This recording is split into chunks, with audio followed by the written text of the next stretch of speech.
I started Care.com through my own personal experience. I was born and raised here in the Philippines. I went to the United States. I went to Mount Holyoke College, and I got pregnant in college. I don't wish that upon young people.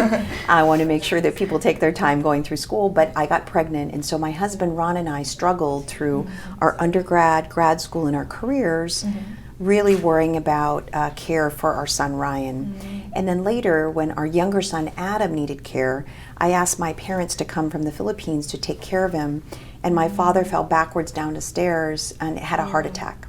And so at 29 years old, I found myself sandwiched between childcare and senior care, and I had to find a solution. But I was working at a technology company, but I was using the yellow pages to look for care. So I knew that given my technology background and that I studied law and business, I could use that combination of my experience at startups to develop a concept like Care.com to help millions of families. What challenges did you face when launching Care.com?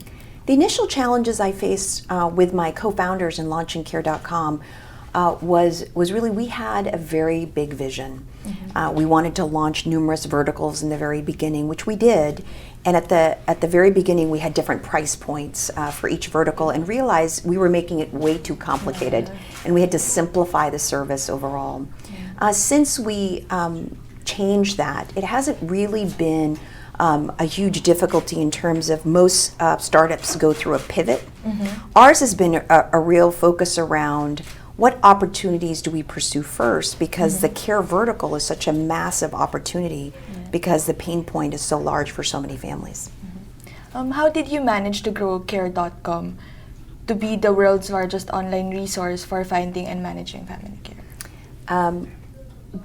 We were able to grow Care.com as the largest online marketplace and destination for families through an incredible set of teams, great people that work at the company.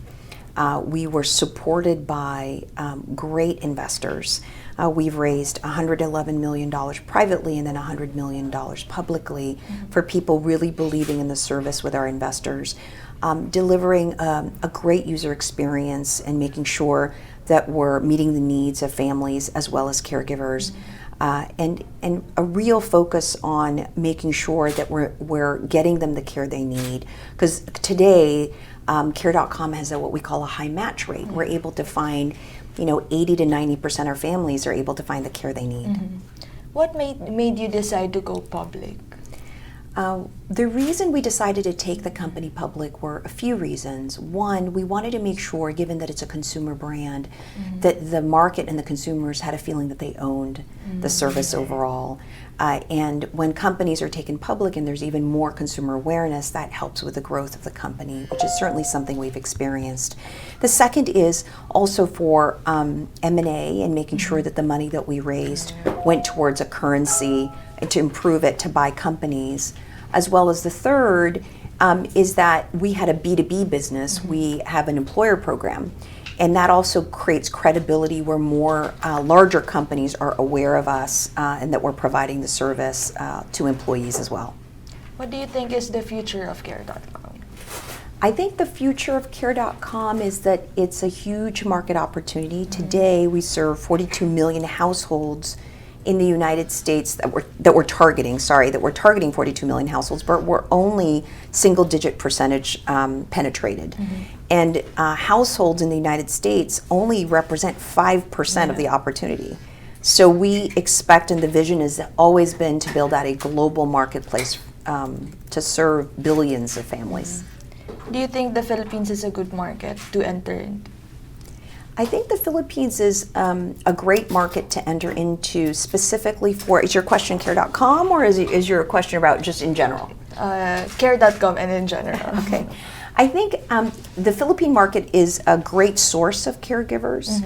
I think that bandwidth continues to still be a challenge, and credit card penetration because we're an online marketplace. But I think that opportunities continue to increase. As I've noticed, increasing remittances from overseas workers are creating bank accounts, and more families are using ATMs, and I think there'll be a natural comfort level to start using and getting credit.